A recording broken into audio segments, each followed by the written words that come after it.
My guy. Yo, what's good, King? How you feeling, man? Oh man, I can't complain. How about yourself? Bless, my brother. Bless, Likewise. bless. For those of you who are just tuning in, this is the FloWay Show. My guest tonight, man, he's been on the scene for a long time.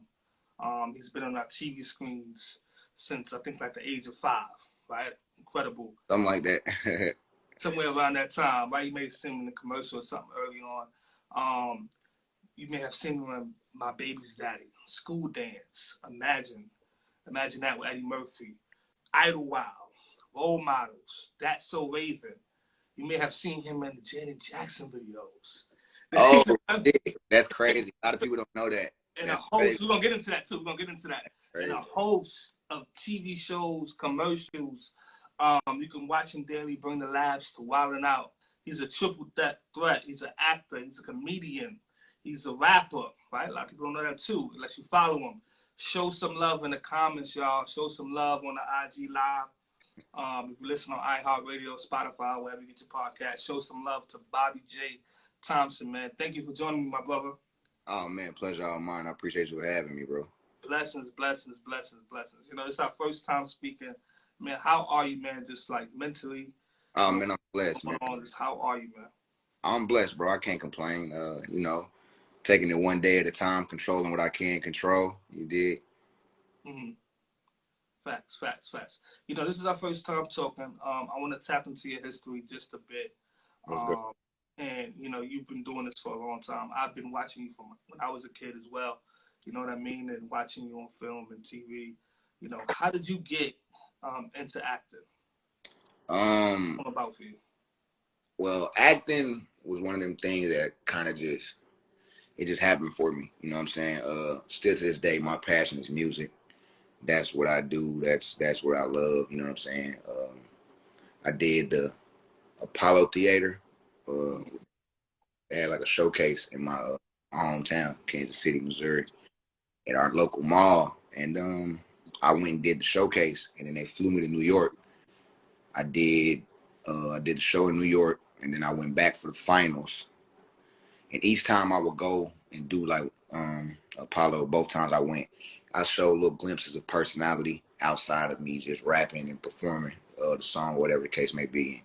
And people took a liking to me. So after I won Apollo, I went back for the finals and I won the grand prize. And after I won that, I went and just did a bunch of different talk shows. I remember doing, like, at this time, it was Sally Jesse Raphael, Ricky Lake. It was so many different, just like talk shows. I did like a few different talk shows. And like I said, the more stuff I did, the more my personality came through. It was kind of, you know what I mean, people were taking a liking to me. And a lady by the name of Lauren Lloyd, who was my first manager, she got in contact with my mama and reached out and was like, she thought I would be really good for acting and think it'd be something we should try. And I didn't even audition. Eddie Griffin at the time was filming a movie by the name of My Baby's Daddy.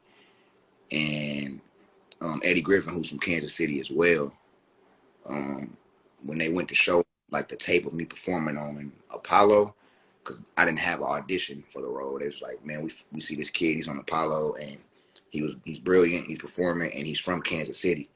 And the producers, I wasn't there, but the producer said as soon as they told him I was from Kansas City, he was like, I don't even need to see it. Like, bring him on, let's do it. You know what I'm saying?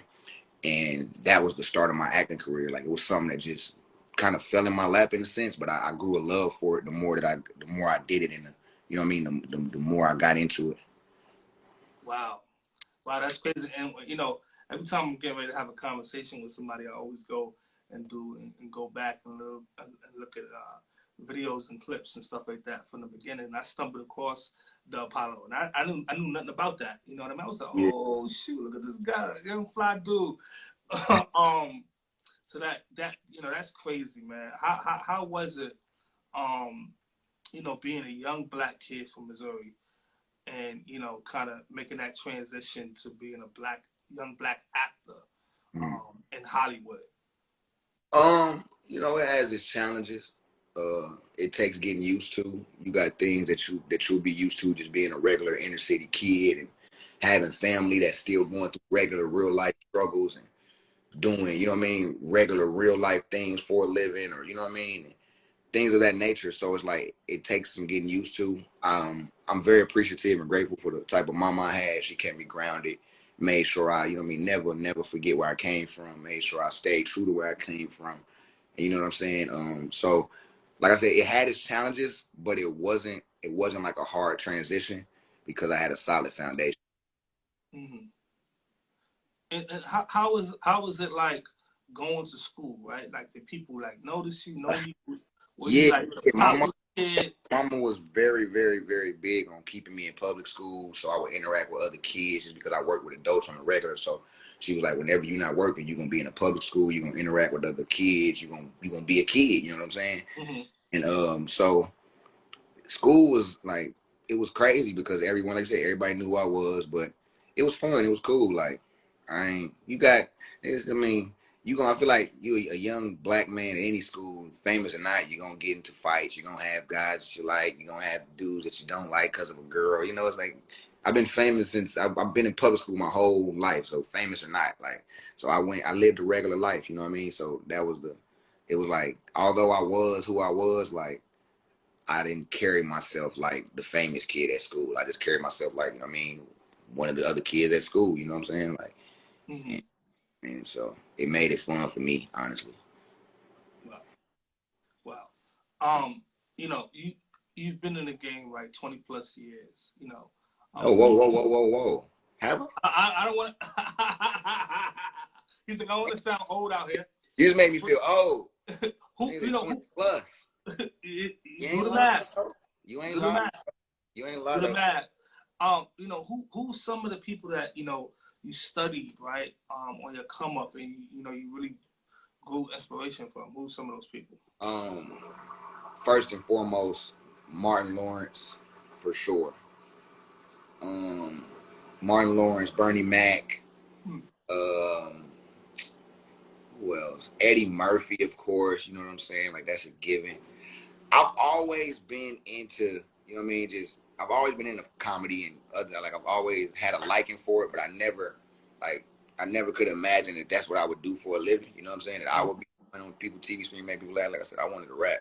So when I did get into it, like, I did start watching the Eddie Murphys and the Martins and the Jamie Foxxes, and you know what I mean. I started watching them from a different microscope. You know what I mean. I started watching them from a position to try to learn versus just trying to enjoy or just try to get a laugh. You know what I'm saying? But those are probably my top five that like really inspired me, like as far as being funny and learning from. And of course Tracy Morgan, who I did Tracy Morgan show. That was like my first time having like a male, you know what I mean, comedian in the game that I worked with on a regular basis. I was able to learn from. So it started like once I was on, you know what I'm saying? Like I said, it started with the Eddie Murphy, you know what I mean, Jamie Foxx, Martin Lawrence, Bernie Mac. But once I got to working, I learned a lot from Tracy Morgan. I learned a lot from Cat Williams because he was a part of Tracy Morgan show. I learned a lot from John What Witherspoon. about that? John Witherspoon was in Yeah, that. I learned a lot from John Witherspoon for sure. Like, absolutely. You know what I'm saying? Like, he was a part of Tracy Morgan show as well. So, like, the inspirations came, you know what I mean? Like, and I've been blessed to meet a lot of my inspirations. And even I work with Eddie Murphy when I did Imagine That. I was blessed to be able to work with one of my inspirations. You know what I'm saying? But the more I did, the more inspirations I actually picked up along the way because it's a lot of small little things that can inspire you. It don't really got to be nothing big. A person don't got to go and do something uh, um, like person don't got to do nothing monumental just to inspire you. It could be a small gesture or something they do. It could be a person, something the person don't even do in their career. It could be something they do in their everyday life and just how they live their life regularly and something they did, a kind gesture for somebody that inspired. Like, dang, I think I want to go and do this for someone because what I just seen. You know what I mean? Like, so inspiration comes from a bunch of different places and for a bunch of different reasons. I used to like, I've been doing this for a couple of years now, and people always tell me like Michael Jackson, Prince, right? Guys like that, guys like Babyface, Yeah. some of the greats, like, people would look for so many things from them, right? And it would be like the most simple thing that they would say, the most simple thing that they would give you, and walk off. Like I've gotten many stories like Prince would be like, "Yo, do whisper something in your ear, do X, Y, Z." make sure you get off this label, do this, and Yeah. walk away. And then people would, that's something that people will hold on to and cherish for a lifetime. You know what I Absolutely. mean? Bobb'e, what was like your mama I made it moment, right? Because you was on the Apollo, you did the Yeah. Tracy Morgan show. Like, what was that for you as a kid? Because you're still a kid at the end of the day. You're doing these things, but you're still a kid. Like, what was the moment you was like, damn, this is really me? The moment that I felt like in my head, like, damn, like I made it, I did it. The moment I bought my mama, the first house I bought my mama. First time I bought my mama a house, like that was like because that was always the goal. I feel like that's the goal for any young black man that come from nothing, come from poverty, or even if you don't come from poverty, you could come from being spoon fed. You still gonna want to spoil your mama. You know what I'm saying? I want to buy my mama a house. I want to be able to do this, that, and the third for my family. You know what I mean? So that was always the goal. So once I was able to do that and accomplish, check them little things off the list, I'm like, damn, like I made it, like I did it, like this is what it was all for, like, you know what I mean? Like this is what it was about. What age were you, man, when you bought your mom the house? Which time? See, the first time, I think I was. You should have got a few houses by then. Yeah, we blessed to do it a couple of times for. But the first time I was about fifth grade, sixth grade, maybe, if I'm not mistaken. Wow. Yeah, I was in fifth grade. Yeah, I was getting ready, like towards the end of my fifth grade elementary school year, getting ready to start sixth grade. I bought my mama a house for the first time. You know what I'm saying? That's it. That was my moment. Like, damn, like, you know what I mean? Big, nice, 9-bedroom, beautiful California home. You know what I'm saying? Like, you know what I mean? A home that we could have never, as a family. And I know, like, I could have never imagined living in it not from where we come from. Like, I know my mama probably couldn't imagine it either. Like, especially at the time, like my mama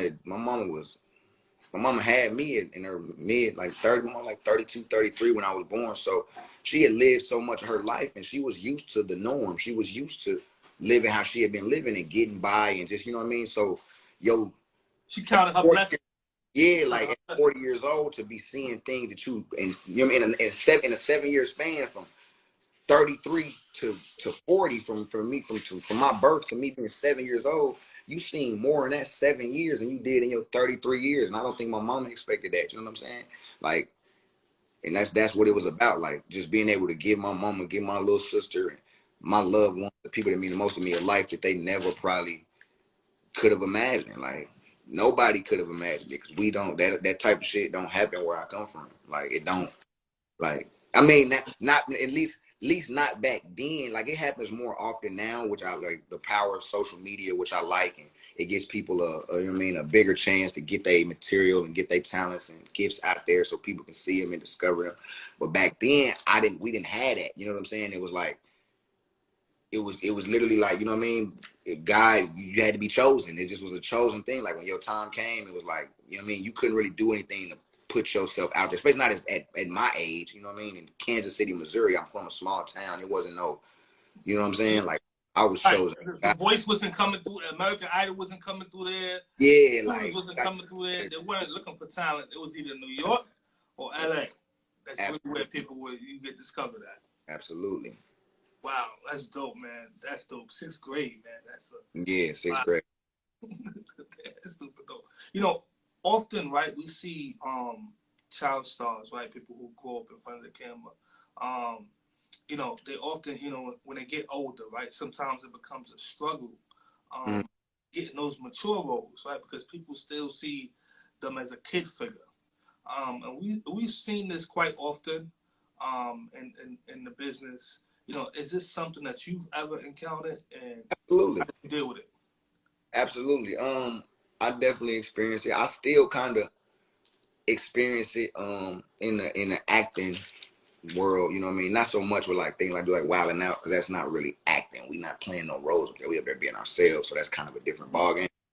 But as far as acting go, I still kind of deal with it. It's one of those things where you just got to let it take its course. Like, when people see you, and like I said, it's the effect of being overly and abundantly blessed. Like, if God wasn't blessing me to do as much as I did as a child, then people wouldn't have this image of me as a child stuck in their head. So like, you got to take the good with the bad. You know what I'm saying? It happens, but you know what I mean. It happens. Like, and you'll get your chance to get that mature role. All it takes is one role, and for you to show like, oh dang, he still got it as an adult. All it takes is that one. Mine coming. It ain't on my time. It's on God's time, and I ain't in no rush. I ain't, you know what I mean, tripping. I ain't. It'll happen when it's supposed to, you know what I'm saying? But yeah, I still got a love for acting, and I know it'll happen. I just ain't, you know what I mean? That ain't one of them things to try to rush out of, like, oh no, I just want y'all to see me as an adult. It's like, nah, like, let it happen naturally. Because I feel like any child actor or actress gonna go through it. It's like, we're used to seeing you, like, but that's like I said, if you wasn't on people's TV a lot as a kid, then that's not an issue. So it's like, it's, you know what I mean? It's crazy because on the flip side, you'll see folks like as they become an adult, right? And you'll be like, oh, that was so and so from this show, or that was so and so from this movie, and you know, back then, not saying they were noticeable, but they were a child star, but people didn't gravitate to them in that way. Right. You know, into the point where, you know, people follow the whole time. You know what I mean? Like, so I get it. You know, I get it. You know, do you ever like come into that where you, like you're walking down the street, you just everyday life, and somebody come up to you and call you like a character? Hell yeah.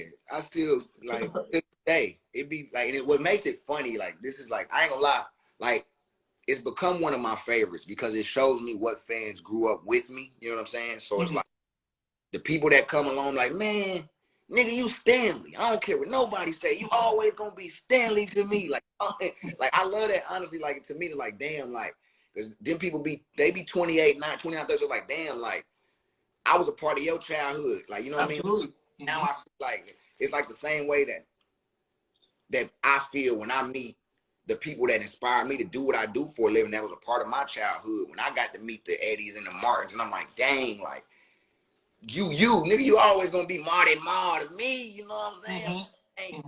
You know what I'm saying? So it's like, I get it and I love it. You know what I mean? Especially like, cause I'm a fan of people too. You know what I'm saying? And I'm just blessed that people, you know what I mean, that people were able to take a liking to me at such a young age, and you know what I mean, feel like they could relate, feel like I was representing for them.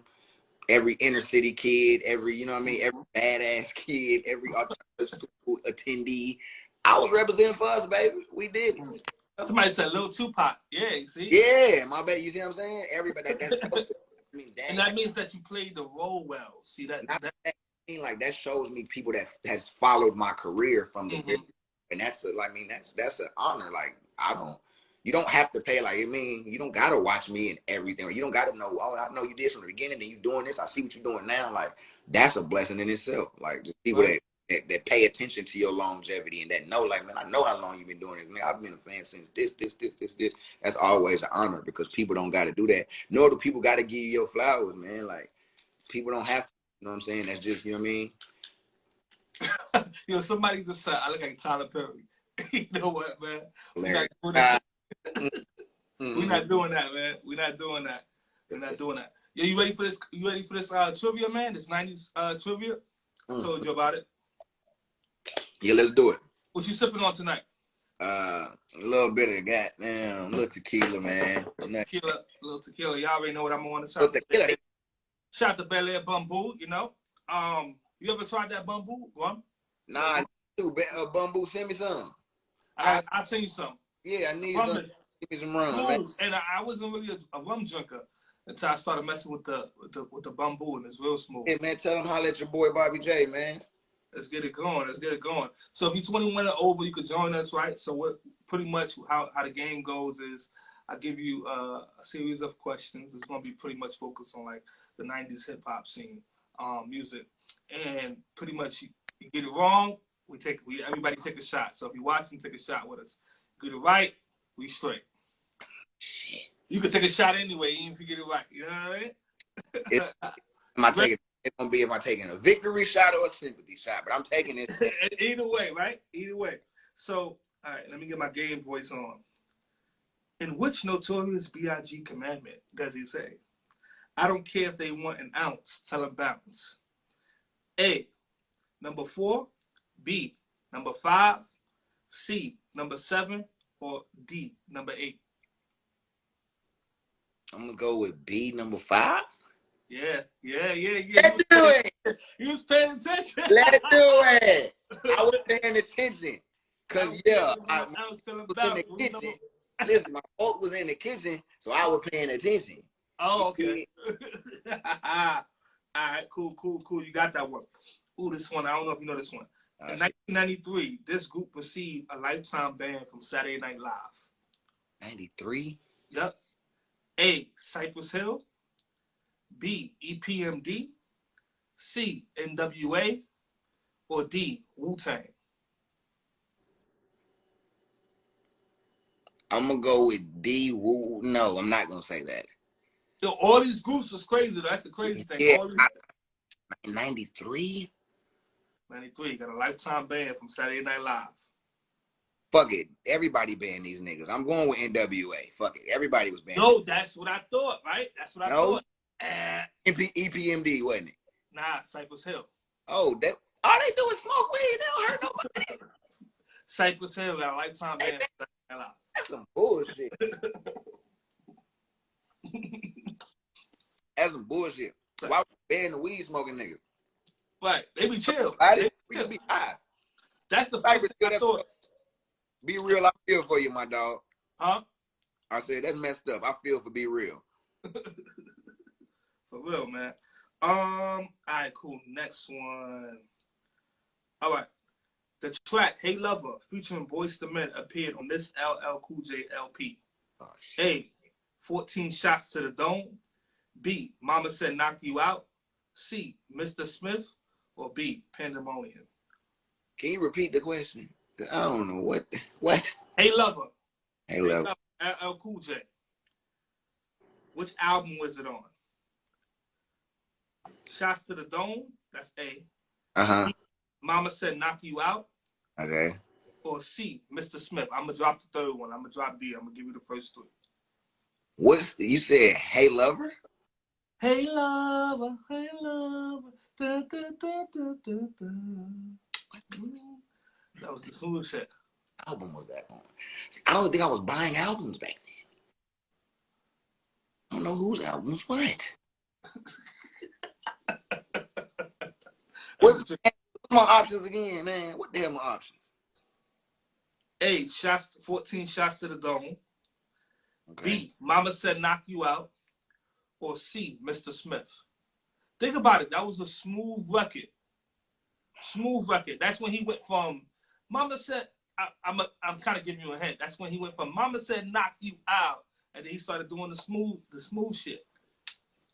Okay. That album was the smooth shit. So was it Mr. Smith? Mr. Smith. Mr. Motherfucking Smith. Okay. He switched it up. That's when he started getting the ladies. All right, cool. Cause I was lost for a second. Oh, somebody said C. Nah, it wasn't C. Take a shot. C. You said C. You wrong. So what? You wrong. Right. I'm 2 for 3 right now. 2 for 3. Okay, cool. 2 for 3. Okay. All right. In 1990, Ice Cube released his first LP named the title A, America's Most Wanted. B, Death Certificate. Or C, Lethal Injection.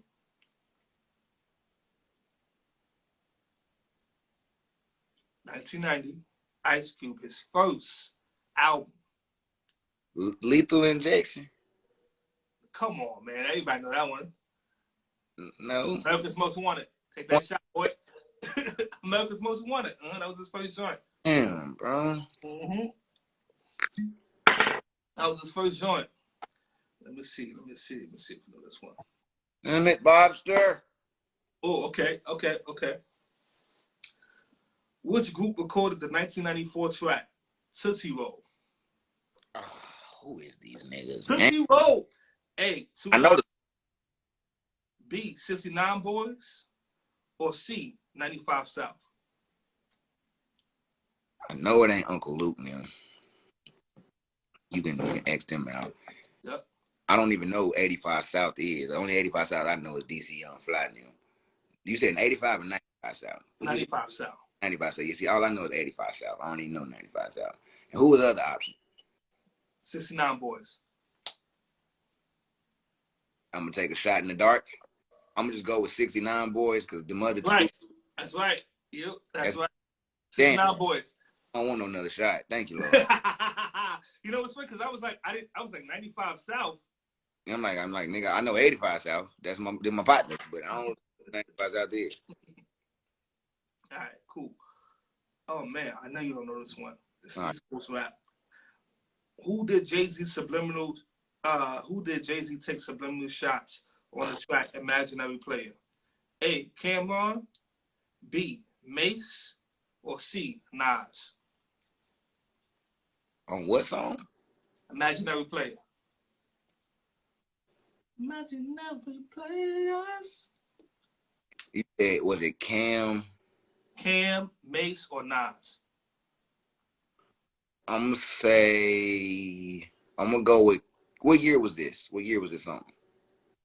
Imaginary Player. All right, cool. I'm gonna give you a hint. It was before the beef with Nas. It was before the beef with Nas? Mm-hmm.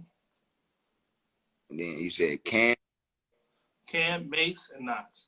Wow, I kind of gave you a hint right there. So I would probably have to go with, because he later signed. It couldn't have been Cam. It had to be Mace then. Because Cam was possible elimination. Yep. Him and Cam had beef after he was signed. Exactly. So it's Mace. Ding ding ding ding ding ding. Oh, I don't need no more shots.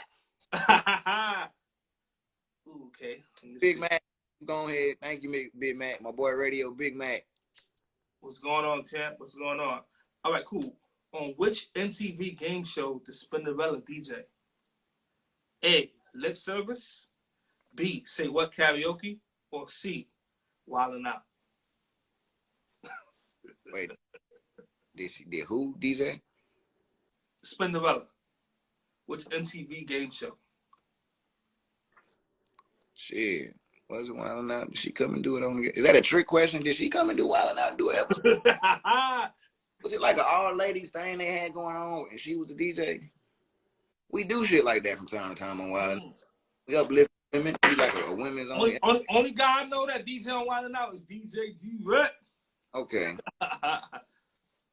Let me think. Okay, yeah, Nate, give me to me one more time what they was. All right, cool. Lip Service. Lip Service. Singled Out or Wildin' Out? I'm going to just go with Lip Service. Forget Lip Service is the answer. The Lord is good. The Lord is good. You freeze me away through these questions, man. Somebody over there Googling some shit for you. No.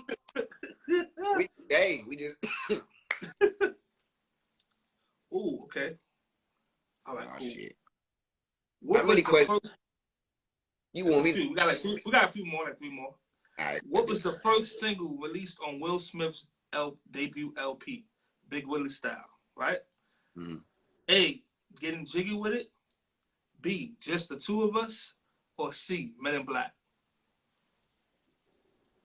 His first album, Big Willie Style, what was the first single? I would just like offer the album name, Big Willie Style. I'm like, the guy, like, was it Get Jiggy With It? Wasn't Get Jiggy With It. I thought it was that Men in Black. Take that shot, boy. Take that shot. I would have thought that his first album, it was crazy, like, his first album lined up with Men in Black like that. I didn't know that. Sheesh. Okay, cool. It's another MTV one. Let me take that shot. Yeah. Can't feel it no more. I'm warm and fuzzy inside. In what year did Yo MTV Raps originally ended? A, 1994, B, 1995, or C, 1996? I'm going to go with,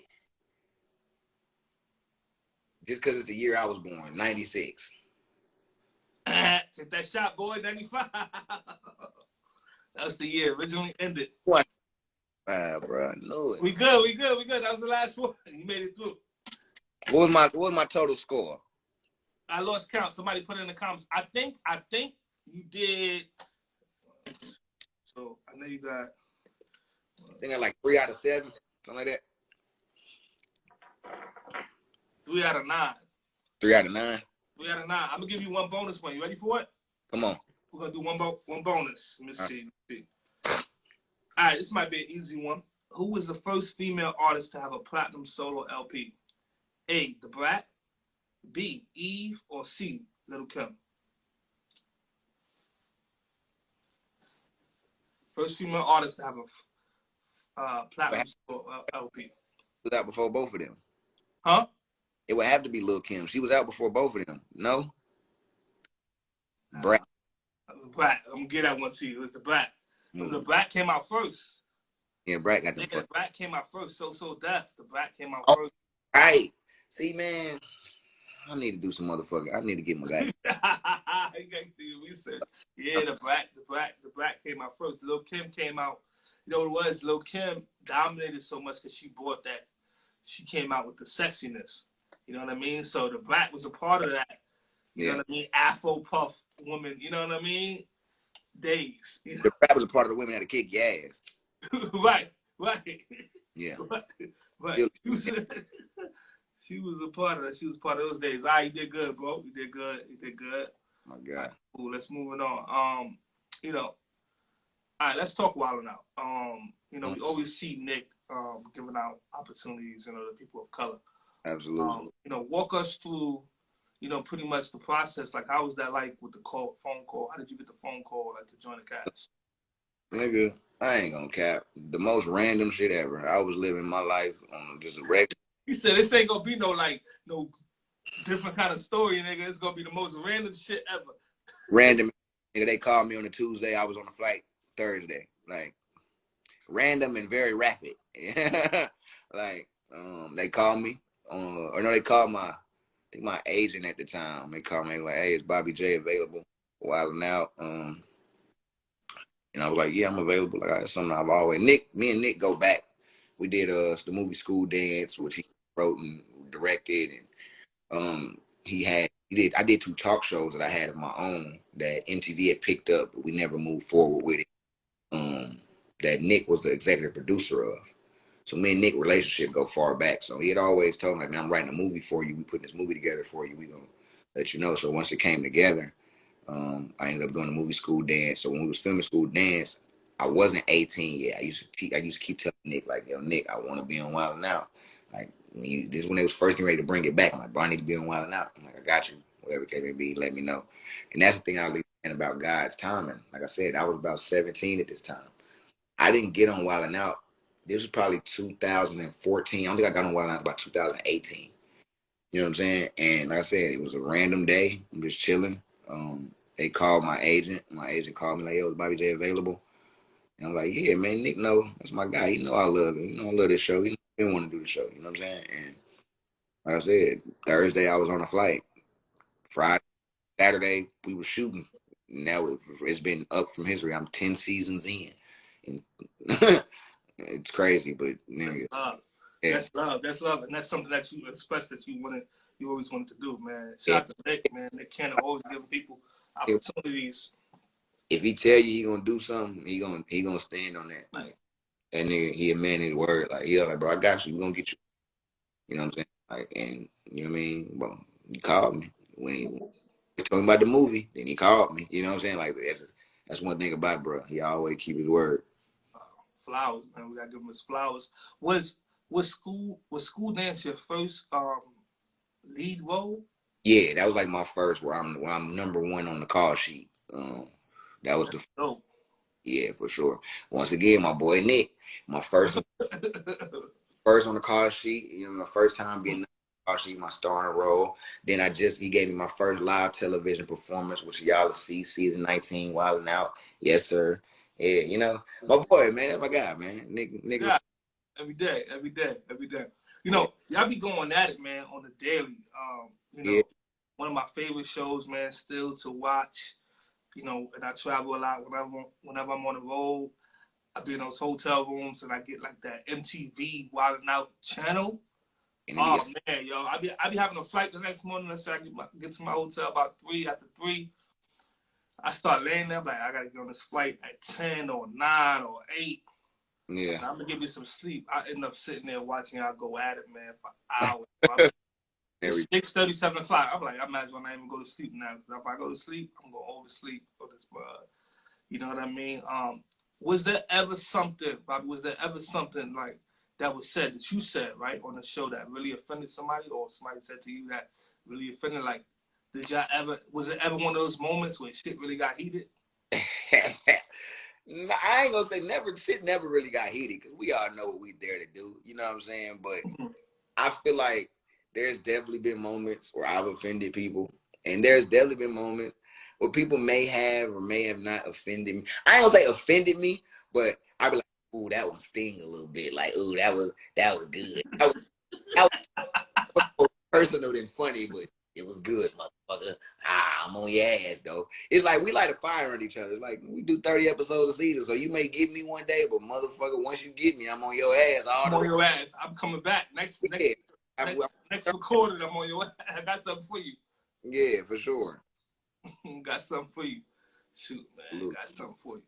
You know, on a serious note, bro, I gotta ask you this question, man. You know, how often do you wash your face, bro? Honestly, nigga, not often enough. My girl be having to remind me. Nah. Keep it real. I don't watch. Nigga, the reason why I'm asking, you know why I'm asking? Because you was in that Janet video, man. Was it I Want You? And she rubbed your face, boy. After Janet touched my face, it was a solid 10 years, maybe more, before I washed my face. That's so. After the day Janet touched my face, I tried to sell the right, like I think it was the right, was the left, whatever side. I damn near put it on eBay. Yo, she came up to you and rubbed that joint, man. And framed it and put that motherfucker on eBay. Oh my God, man! I'm about to put up a clip. Hold on, I'm about to pull up a clip. Pull up the clip. Show these folks how Janet lightly caressed my face. I was jealous, nigga. I said, this nigga got touched by Janet. Oh my God. Didn't nobody else in the video. Janet ain't touched nobody else the whole video. Nobody else in the video. Nobody else. This little nigga. Put that out. Look, y'all.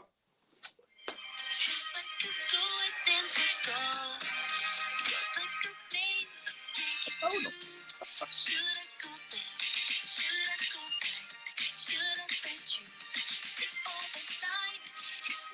There you go.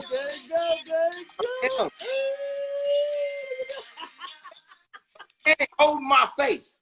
That was, bro. Janet, she went from here all the way from here, held my. Oh man.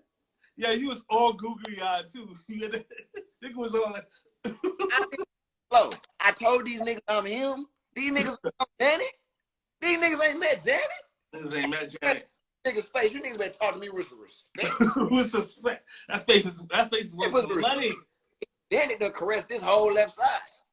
Stop playing with me. Nah, I ain't gonna hold you. You know who got you beat? That always circle around every couple years. She got that dude on the joint. He laid out on the stage. But only thing about him is he was an adult at that time. Yeah, she couldn't do all that right, you know. He had to live 30 years and not never meeting a bad woman. I got that early on in life. So now, you know what I mean? I don't settle for less. Now you forever blessed. Now you forever blessed. Then Janet made him upgrade his pimping. But Janet upgraded my pimping early in life, so I'm a lot better off. Yo, how did that come about? Like, did your agent call and was like, yo, they shooting a Janet video, we need you to hop in it? You know what's crazy? That's one of them ones where I would honestly have to call my mom and say, Mama, how the hell did I end up in the Janet Jackson video? Because I don't know. I just remember her calling me one day like, oh, they want you for a music video. I'm like, all right, what I'm going to be? Like, am I going to be acting or like? Of course, they probably didn't disclose who it was. That's always top secret. Yeah, like, they was like, they want you in somebody's music video. I'm like, okay, what do they want me to do? They want me to act in it? I'm like, they're like, no, I don't know. They just want you.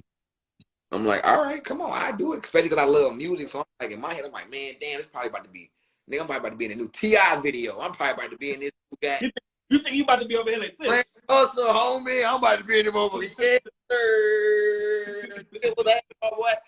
But when I got to set, they're like, oh, yeah, that's when they find something this for Janet Jackson. I'm like, nigga, the Janet Jackson? Like the real one? Like, not the one from Friday, the one that said she looked like Janet Jackson, like the real Janet Jackson? Yeah. He said, not Freddie Jackson. Yeah, not the movie that say they look like Janet, but the real Janet. Want little old Bobb'e J in the video? Man, let's do it. You know what I'm saying? And I just remember that day was a lit day. All day, I just was. And then on top of that, after the fact, after I did the video, they were like, Janet wants to meet you personally. She wants you to come to the trailer. And you capping. Daddy, so I'm lying right now, man. I call my mama, man. Tell mama. Did Janet or did Janet not invite me? Like, Mama, I'm on a FloWay Show right now. Don't, whenever somebody say, don't lie. Listen, hold on. I'm calling mama. I'm bringing in the big guns. I'm bringing in the big guns. Mama. Come on, mama. Don't let me down. You got to pick up, baby. Come on, mama. Don't do that. You got to pick up, baby. So, Willie, what the hell you want? Hey, mama.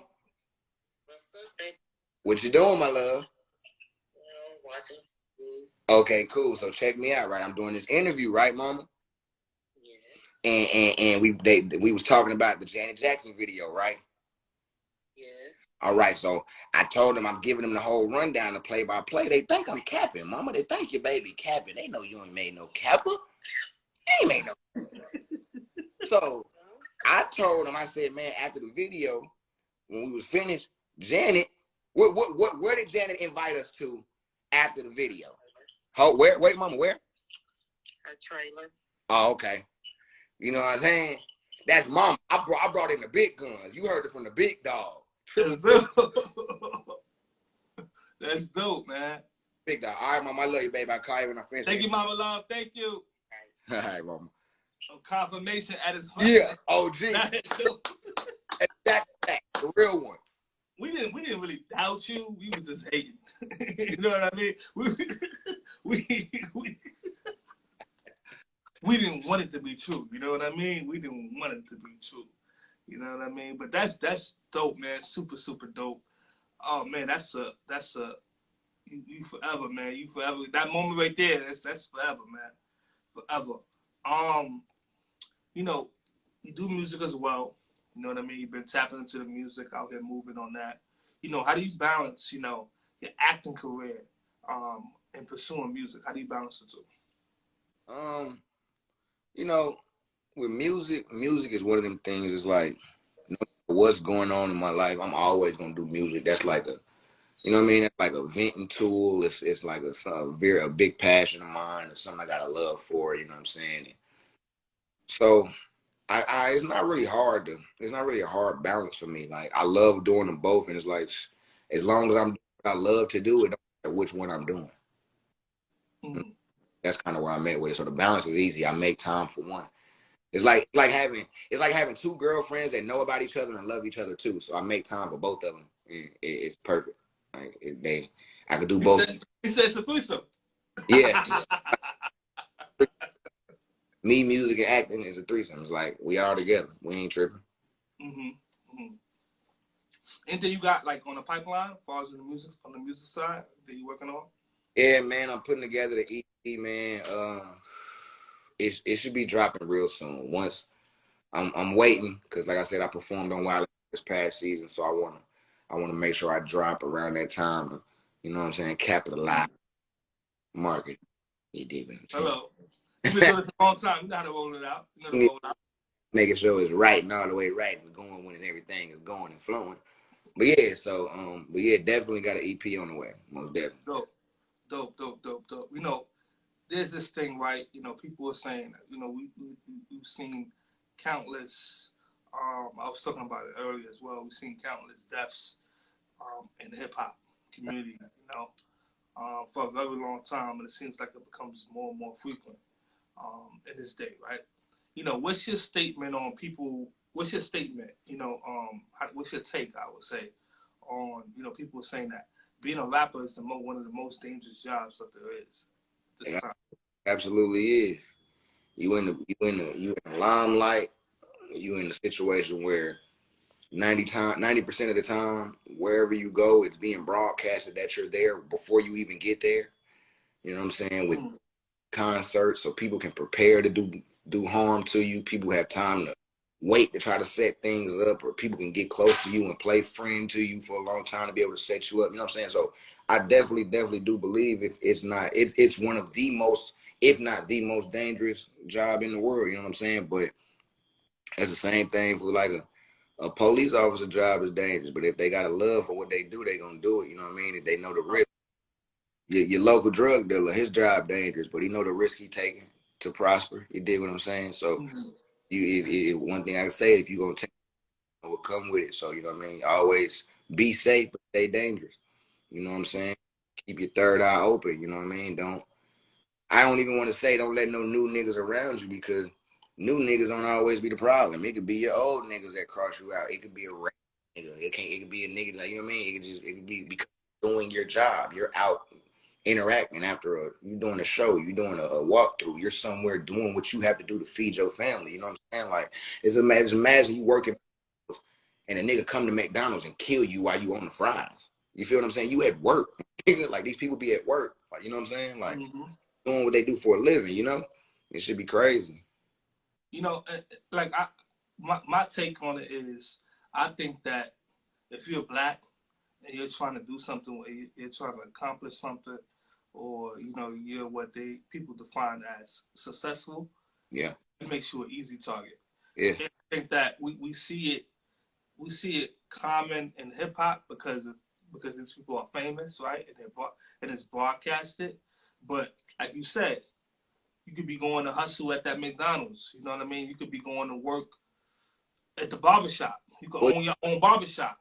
Everybody like do harm to someone while they doing what they got to do to feed their family. What gives you that right? Gives you that right at all, man. At all, you know. So, we just lost Takeoff. You know what I mean? To another senseless act of violence, man.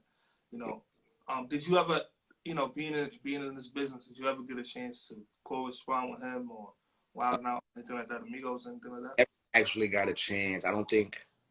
Let me think. Because sometimes I meet people and don't remember. Because I believe that Migos did Wild Out. I just don't know if you were They there. did. When they did Wild Out, it was before I was on the show. You know what I'm saying? But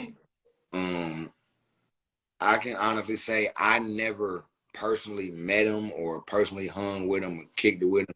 But we had a lot of different mutual, you know what I mean, individuals that we both associated with, and just, you know what I mean, how others spoke of him. And I'm like, oh man, I just know he a cool nigga. Like, when we do get up, like, I know I'm a fool. I'm a fuck with Buddy. Like, he be a smooth nigga, you know. And like, and just, you get a vibe from people. Some people light shine so bright that you don't even got to meet them to know Who they are. Person that they a good person, that they a stand up person. You know what I mean? So yeah, but never got a chance to meet them, or at least if I did, I don't really remember. And if I did, I know it was quick, probably something that passed and a what's up. And, you know what I'm saying? Yeah, I've only heard good things about him for sure. I've had the opportunity on quite a few occasions to come in contact with him, with doing shows and tours and stuff like that with Amigos. Like, just like PNB Rock, like laid back, cool dude, man, about feeding his family, about taking care of his business. You know what I mean? So this is something that we constantly see, and it doesn't matter, who you are. You know what I mean? You could not be into a certain lifestyle. You know what I mean? And you're just getting targeted for what you do. There's this thing this stigma that people keep saying, that the lyrics that you say, as a rapper, you know what I mean, that people need to be mindful of the lyrics that they say, that the lyrics make them a target. Do you feel I feel like people should shut the fuck up and let artists be artists and create art. That's like telling Vincent Van Gogh that if he made a painting of a white man killing a black man, that he the reason that white police officers kill black niggas. No, put that on nobody. People make decisions that they make based off of what the fuck they want to do at the moment. People make impulsive decisions, dog. They don't got nothing to do with nobody's art. You know, right.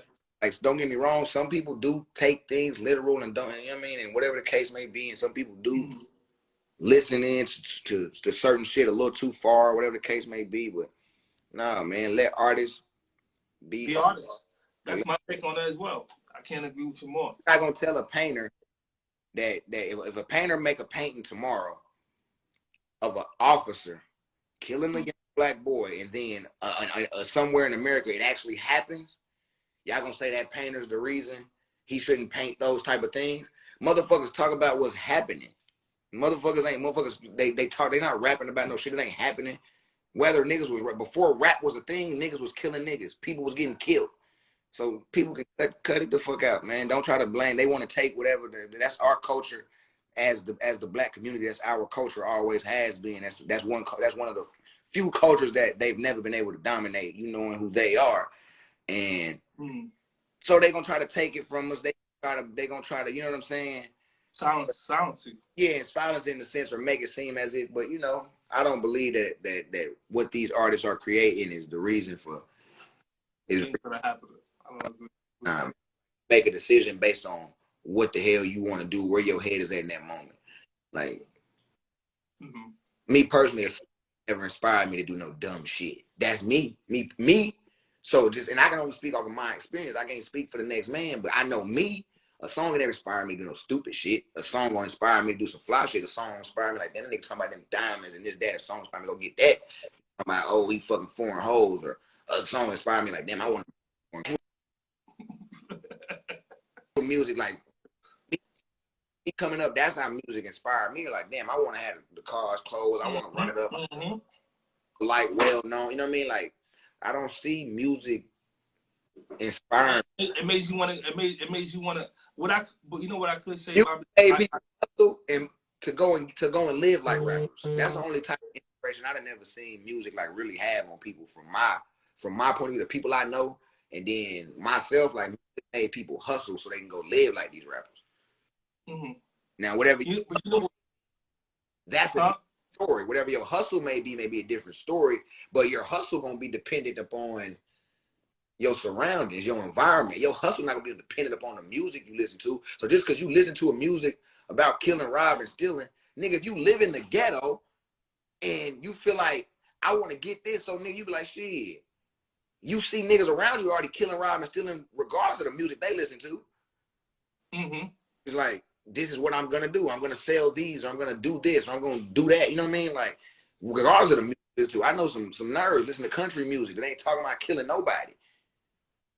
But you know what? It's crazy because I think that it has a different effect, right, on different people. So the white kids in the suburbs listen to rap, right, and then they think, okay, this is what I'm supposed to go do. You know what I mean? So, you know, people are influenced in a way, and I think that it's just kind of like it's weird. It's weird. I think we're in a weird space because, like, not to sound old school or anything like that, but you see rappers, a lot of people are rapping about doing drugs nowadays, right? Yeah. And people are going and oh, okay, cool. He talking about popping Molly. He talking about doing this. Cool, pop. I'm about to go get them pills. You know what I mean? I'm about to go follow that trend or whatever you want to call it. You know what I mean? And people are losing their lives. You know what I mean? So I think that, that's I think that's what. Only reason I be feeling like that for more so the younger generation, but the younger generation isn't doing. It's these niggas be grown as a motherfucker, knowing what the fuck they're doing. Like these niggas 14, 15, 16, because they heard Kodak say slide and step. Now they done killed somebody.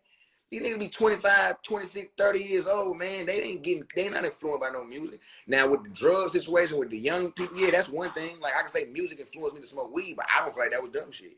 Weed ain't never hindered me from doing nothing in life. Personally, as me. Hey, listen, as your OG Cat Williams said what?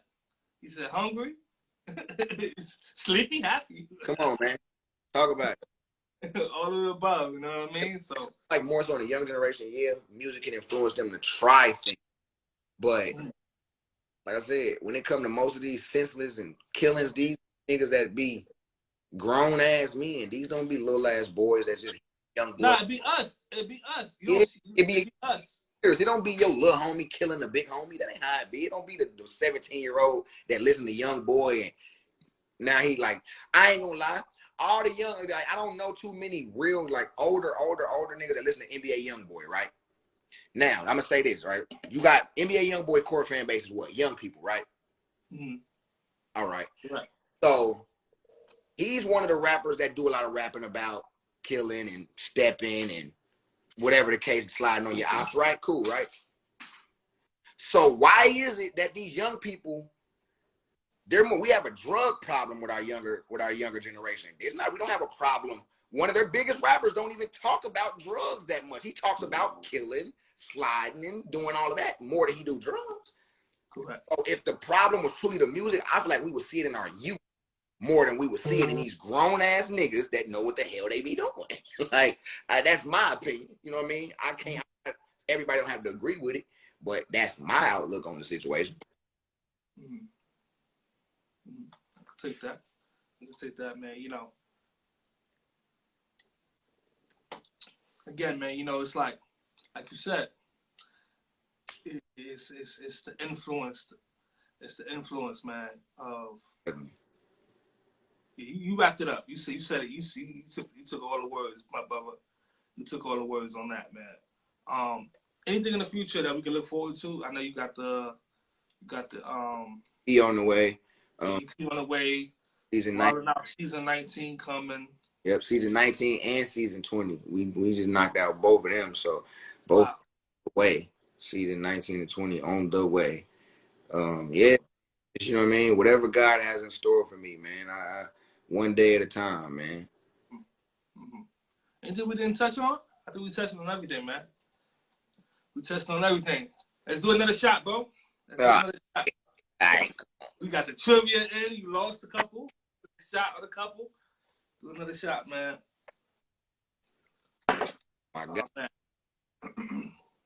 Any advice you can give to people out there, right? Any people that may be watching, listening, that want to break into acting? Any advice in TV, film, whatever it is? Any advice you can give to those people? I say something that I wish I'd have done more of that I don't think I did enough of. Study your craft, man. Whoever it is, whoever it is that inspires you, study them. See what it takes, understand what, and not only study what they're doing on screen, study what they're doing, especially if you can. Like, like one of the people that I love to study is Kevin Hart, because he don't just show you the glitz and glamour. He show you the grind. He show you the work that it take. He himself being in this city at 8 in the morning, that city by 12 noon, this place by this night to rock a whole fucking stadium, movie set. He shows that. He don't just show you the Bentley truck. He don't just show you the jewelry. He don't just show you the big house. You know what I'm saying? He show you the grind. So, like I said, study your craft, man. Study the people that you are inspired by, but don't only study the work they do on screen, or don't only study the work they do, you know what I mean, on the forefront. Try to study the work that they do behind the scenes. You know what I'm saying? Like I said, stay true to yourself. Always do that, you know what I'm saying? If it's something that you love, go after it. Don't let nobody tell you no. You know what I mean? God got the last say, so you feel me? Feel like if you feel like something is for you, then it's for you. Go get it. You know what I'm saying? But don't be no fool though. You know what I mean? Like don't be no you know what I'm saying? Know when to hang. No. Don't be no fool. That's a different conversation. Know when to hang. That's the topic of the next time. Right. My last question I always ask my guests is, man, you know, what do you want your legacy to be? You know, when you're gone, people look back at Bobb'e J Thompson. What do you want people to remember? Man, I ain't perfect. You know what I'm saying? I done did good in life. I done did bad in life, like every human. You feel me? But what I want people to know is that I'm genuine, man. When it's all said and done, when my time comes, anybody that's ever encountered me, as long as, you know what I mean, just know that I'm a genuine heart. So if I fuck with you, it was always genuine. If I didn't, then nigga, it was always fuck you. You dig what I'm saying? Just know that, man, when it's all said and done, like, nigga, like, you know what I mean? Stand up, man. Genuine nigga, man. Like, despite whatever I've done on TV and whatever that, you know what I mean? Good man, good father, stand up nigga, man. Yeah, man, I definitely want to give you your flowers, man, for everything you have done and contributed to the culture. Definitely, man, you was definitely a part of a lot of people's childhoods. I appreciate it. Remember you in the different roles that you played. We know that you got a lot of more work to do. Continue to take care, continue to be blessed. You know, we tapped in with each other, so we're going to be talking and working out some things. For sure. My brother, be safe, man. Thank you for calling, Mama Love. Oh yeah. I mean, great conversation. If you missed any part of the interview, the conversation with Bobb'e J Thompson, it will be available at midnight on Spotify, iHeartRadio, or wherever you get your podcasts. Thank you, champ. Thank you once again, my brother. All love, bro. Appreciate you for having me, my man. Peace, man. Peace. Be safe. Do you know when season 19 coming? No, I haven't received any air date, me personally, yet, but I'm pretty sure I hear something soon. They'll be telling we gonna be posting soon. You gonna know, blowing up social media. Y'all stay tuned. Yeah, Be blessed, man. Oh, we didn't take that shot, bro. we definitely didn't. That shot. I hope we was able to inspire some people. I hope we was able to uplift some people through this conversation, man. There's a lot of people out there that need to find their way, man. So I hope that Bobbie's journey, his testimony could just kind of inspire. If we inspire one person tonight, we did our job on the conversation. You know what I mean? Absolutely. Much love, bro. I'll talk to you soon.